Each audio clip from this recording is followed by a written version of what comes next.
Halo sahabat Kompas TV, saya Ihsan Sitorus, presenter program Saksi Kunci Kompas TV. Jangan lupa terus perbaharui informasi Anda dengan menyaksikan informasi terbaru yang independen dan terpercaya di YouTube channel Kompas TV. Dan jangan lupa klik subscribe, like, komen, dan share, serta aktifkan tanda lonceng untuk mendapatkan informasi terbaru dari YouTube channel Kompas TV. Terima kasih, sampai jumpa. Anda kembali menyaksikan Kompas Petang, Saudara. Masuk ke Papua Nugini lewat jalur ilegal, Gubernur Papua Lukas NMB dideportasi melalui pos lintas batas negara SCO. Konsulat Republik Indonesia di Papua Nugini turut memastikan Gubernur Papua masuk secara ilegal. Pejabat Provinsi Papua hadir saat Gubernur Lukas NMB akan dideportasi melalui pos lintas batas negara SCO. Konsulat Republik Indonesia untuk Vanimo, Papua Nugini mengaku baru mengetahui keberadaan Gubernur Lukas NMB di Vanimo pada hari Kamis lalu. Sementara Lukas NMB diduga sudah berada di Papua Nugini sejak hari Rabu. Konsulat menyebut Gubernur Papua telah melanggar aturan karena masuk negara lain secara ilegal. Secara hukum berarti kan bisa dibilang ilegal. Yang saya dengar beliau kan ini kita kan juga nggak tahu ya, setelah beliau ada di sana disampaikan kita seperti itu. Kapan konsulat tahunya Pak Gub ada di sebelah? Setelah satu malam beliau nginap. Sebelumnya, Gubernur Papua Lukas NMB diketahui pergi secara ilegal ke Vanimo, Papua Nugini. Gubernur Lukas NMB mengatakan bahwa dirinya masuk ke Vanimo, Papua Nugini sejak hari Rabu lalu untuk berobat dan berada di sana selama 2 hari sebelum akhirnya dideportasi. Lukas NMB menceritakan ia bersama beberapa orang lainnya menyewa jasa ojek dari perbatasan dan masuk ke Papua Nugini melalui jalur ilegal dan tidak disertai dokumen resmi. Gubernur Lukas NMB mengaku bahwa dirinya salah sudah masuk ke Papua Nugini tanpa disertai dokumen. Mohon pernyataan dari Bapak tentang Bapak perginya melalui jalur samping untuk pernyataan yang tegas. Apakah itu dibenarkan atau? Saya yang masyarakat naik ojek berangkat. Di Skofro ya Pak? Berangkat ilegal. Moso. Berangkat ilegal. Tapi itu Bapak yakin itu salah atau benar? Salah. Salah. Baik. Saudara, Pangdam 17 Cendrawasih Maijen Ignatius Yogo Triyono menyayangkan sikap Gubernur Papua Lukas NMB yang masuk Papua Nugini melalui jalur ilegal. Pangdam menyebut sebagai pejabat dan warga negara, Gubernur harusnya mengikuti aturan yang berlaku.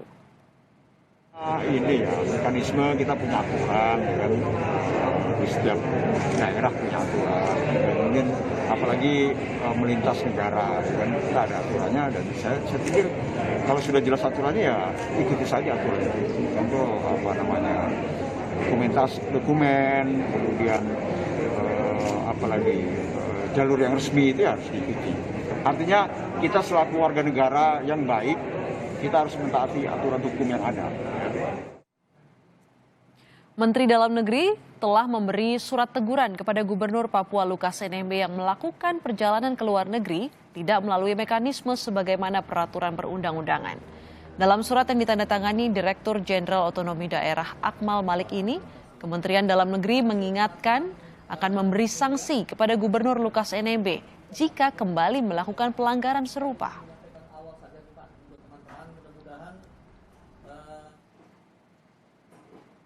Dalam surat teguran Kemendagri kepada Gubernur Papua Lukas NMB pada poin nomor 4, Kemendagri menyatakan sebagai berikut. Perlu kami tegaskan bahwa jika kembali melakukan kunjungan ke luar negeri dengan tidak melalui mekanisme sebagaimana peraturan perundang-undangan, maka terdapat sanksi sebagaimana diatur dalam pasal 77 ayat 2 Undang-Undang Nomor 23 Tahun 2014.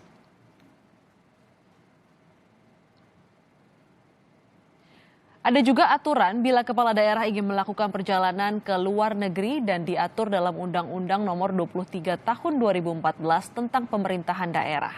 Pada pasal 76 ayat 1 huruf I disebutkan kepala daerah dilarang keluar negeri tanpa izin Menteri Dalam Negeri. Lalu bila tetap keluar negeri tanpa izin, ada sanksinya, yaitu pemberhentian sementara selama 3 bulan. Hal itu diatur dalam pasal 77 ayat 2 Undang-Undang Pemerintahan Daerah. Ahli hukum internasional meminta ada penyelidikan lebih lanjut soal maksud Gubernur Papua masuk secara ilegal ke Papua Nugini. Apalagi alasannya hanya untuk berobat dan masuk lewat jalur tidak resmi. Ahli hukum internasional Hikmahanto Juwana menyebut tindakan Gubernur Papua merupakan contoh buruk bagi warga. Apalagi sampai dideportasi yang berarti pengusiran secara tidak hormat. Apakah memang betul tujuannya adalah untuk mengobati penyakit yang beliau derita atau ada alasan lain? Nah, ini yang harus Kementerian Dalam Negeri melakukan pemeriksaan sehingga tahu betul apa yang menjadi alasan. Karena tidak bisa hanya sekedar menyurati Gubernur Papua dan kemudian memberikan teguran, tapi harus dilakukan pemeriksaan. Saat ini kita sudah bersama dengan Kepala Divisi Imigrasi Kanwil Kemenkumham Papua, Bapak Novianto Sulastono. Selamat petang, selamat malam waktu Papua, Pak Novianto. Selamat malam, Mbak Astrid. Ya, Pak Novianto, saat Pak Gubernur Lukas NMB ini deportasi dari Papua Nugini, apa saja proses imigrasi yang dilakukan? Ya, jadi ketika Bapak Gubernur, Pak LE, telah melakukan perjalanan ke sebelah, ke Papua Nugini, melalui jalur tikus tanpa memiliki dokumen, artinya paspor, visa, dan lain-lain, sehingga Pak Gubernur harus dilakukan, dalam istilahnya adalah pendeportasian, atau pemulangan dari PNG masuk kembali ke Indonesia melalui pos lintas batas negara SKAU. Tentunya untuk melakukan pemulangan tersebut atau pendeportasian diperlukan suatu syarat, yaitu harus memiliki sebagai pengganti paspor harus memiliki SPLP, Surat Perjalanan Laksana Paspor. Nah, setelah SPLP dikeluarkan oleh Konsulat Jenderal RI di Vanimo, maka Pak Gubernur kembali ke Jayapura melalui SKAU, dan kami dari kantor imigrasi Jayapura, karena memang SKAU di wilayah kerja kantor imigrasi Jayapura, melakukan pemeriksaan dokumen dan juga kepada yang bersangkutan. Setelah memang dinyatakan clear, kita memberikan cap kedatangan. Oke. Itu yang kami lakukan. Pak Novianto, pasti ada tanya jawab di situ antara pihak imigrasi dan juga Pak Gubernur Lukas NMB.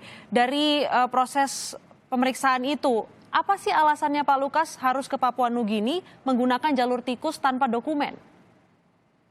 Ya, Pak Lukas, menurut keterangan beliau, bahwa beliau memang dalam kondisi yang pandemi saat ini, beliau dalam kondisi yang darurat, sementara, dan keadaan yang mendesak, beliau menyatakan bahwa beliau ingin berobat. Disampaikan juga kalau beliau sudah berobat terapi untuk yang menyangkut kepalanya ya, otaknya ya, itu dilakukan di Jakarta. Kemudian untuk terapi kakinya dilakukan di Vanimo, di PNG. Itu yang kami dapat keterangan seperti itu. Oke, kegiatannya adalah kegiatan berobat. Adakah informasi lebih detail kegiatannya ada di lokasi mana saja di Papua Nugini begitu, Pak Novianto? Kami tidak menggali informasi tersebut karena memang bukan merupakan fungsi keimigrasian dari kami, Mbak. Oke, Pak Novianto, pihak imigrasi ini mengetahui pelanggaran dari Pak Lukas NMB setelah 2 hari Pak NMB ada di situ. Seperti apa informasinya yang didapat imigrasi? Ya, jadi kronologis yang kami peroleh itu dimulai pada hari Kamis siang. Kamis siang beberapa informasi yang saya terima sendiri, baik melalui telepon ataupun melalui WhatsApp, itu bahwa Pak Gubernur berada di Valino. Nah, kami juga menerima beberapa share dari foto-foto beliau ada di suatu hotel di Valino. Kemudian informasi berkembang terus sampai dengan malam hari, bahkan sampai dengan jam satu malam saya masih menerima informasi tersebut, dan yang informasi terakhir mengatakan bahwa Bapak Gubernur akan dilakukan pemulangan di hari Jumat jam 10 semula, rencananya seperti itu. Dan tentunya kami dari Divisi Keimigrasian bersama Kantor Imigrasi Jayapura melakukan persiapan, kami menuju ke Sekau sebelum jam 10. Kalau dari keimigrasian, apa saja yang dilanggar Pak Lukas ini, Pak Novianto? Iya, jadi yang dilanggar oleh Pak Lukas adalah sesuai dengan Undang-Undang Nomor 6 Tahun 2011 di Pasal 9 Ayat 1 yang bunyinya setiap orang yang masuk atau keluar wilayah Indonesia wajib melalui pemeriksaan imigrasi oleh pejabat imigrasi di tempat pemeriksaan imigrasi. Nah, kejadian atau peristiwa yang dilakukan oleh Pak Gubernur LA, beliau tidak membawa dokumen dan beliau keluar ke negara sebelah tanpa melalui jalur pemeriksaan imigrasi, atau dengan kata lain dikatakan melalui jalur tikus. Nah, inilah pelanggaran keimigrasian yang dilakukan oleh Pak LA. Apa sanksinya Pak Novianto? Untuk sanksinya, yang jelas Pak Gubernur LA ini karena keberadaannya Pak Gubernur di Fanimo, di PNG, tanpa memiliki dokumen, sehingga yang bersangkutan, kalau dalam istilah internasional keimigrasian, dilakukan pendeportasian. Nah, ini juga pendeportasian ini memang diberikan oleh pemerintah PNG. Nah, kami imigrasi melayani dan menerima pendeportasian tersebut. Otomatis beliau juga sudah menerima sanksi pendeportasian walaupun dilakukan oleh PNG. Kalau dari keimigrasian di Indonesia, tentunya pelanggaran ini nanti akan kami lakukan, mungkin minta keterangan lebih lanjut. Tentunya untuk meminta keterangan lebih lanjut kepada beliau ini, kami harus memperhatikan berbagai macam aspek ya, mungkin aspek hukum, ekonomi, keamanan, sosial, kemaslahatan, dan lain-lain, karena beliau seorang gubernur. Untuk sanksi yang diberikan dari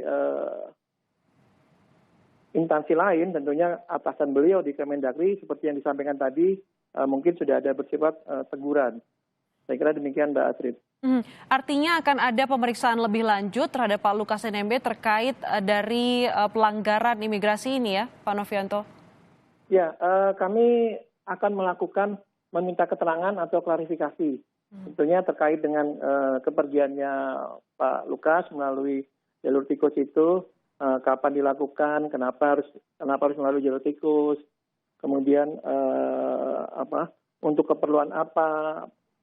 Saya kira hal seperti itu nanti akan kami minta klarifikasi, Mbak Astrid.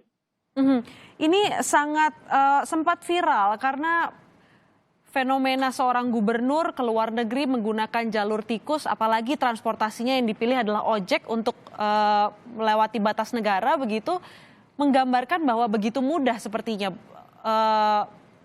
melalui jalur negara yang tidak legal atau ilegal ini. Bisa diberi gambaran Pak Novianto, seperti apa jalur tikus ini begitu mudah dilalui oleh warga Papua ataupun Papua Nugini? Iya, jadi saya berikan gambaran ya, mungkin Mbak Astrid bisa ada bayangan ya, bahwa jarak dari utara selatan, yaitu dari Jayapura sampai ke Merauke, itu berjarak kurang lebih 800 km. Nah, rentang jarak sekian, kami hanya memiliki tempat pemeriksaan imigrasi, PLBN, dan pos lintas batas tradisional, itu 18 titik saja.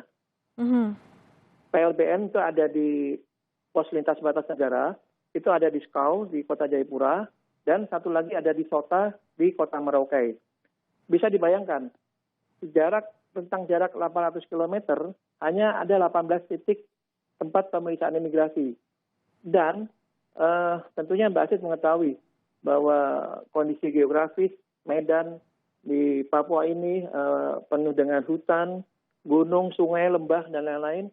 Jadi geografinya sangat ekstrim, sehingga jalur-jalur tikus itu sangat dimungkinkan untuk ada ya karena jaraknya sekian jauhnya Mbak ya. Oke. Nah, demikian. Evaluasinya apa dong Pak Novianto? Terutama ini bukan warga biasa, ini kepala daerah, seorang gubernur Papua yang melanggar aturan imigrasi ini. Ya, jadi Mbak Astrid, imigrasi institusi kami hanya melakukan pemeriksaan keimigrasian di 18 TPI yang saya sebutkan tadi. Oke, di luar 18 TPI tadi itu tentunya ada instansi-instansi lain yang ikut kita bersama-sama menjaga daerah perbatasan tersebut. Nah, di sini ada Satgas Pengamanan Perbatasan, kemudian ada Badan Pengelola Perbatasan Nasional, Badan Nasional Pengelola Perbatasan, dan juga ada Badan Pengelola Perbatasan dan Kerjasama Luar Negeri, pemerintah daerah Papua. Nah, tentunya instansi-instansi tersebut kita bersama-sama berkoordinasi, bersinergi, bagaimana memaksimalkan penjagaan atau pembatasan lintas pos-pos perbatasan tersebut. Oke, Meningkatkan, menambah personilnya, meningkatkan sistemnya, dan lain-lain. Baik. Terima kasih Pak Novianto Sulastono, Kepala Divisi Imigrasi, Kanwil Kemenkumham Papua telah bergabung bersama kami di Kompas Petang.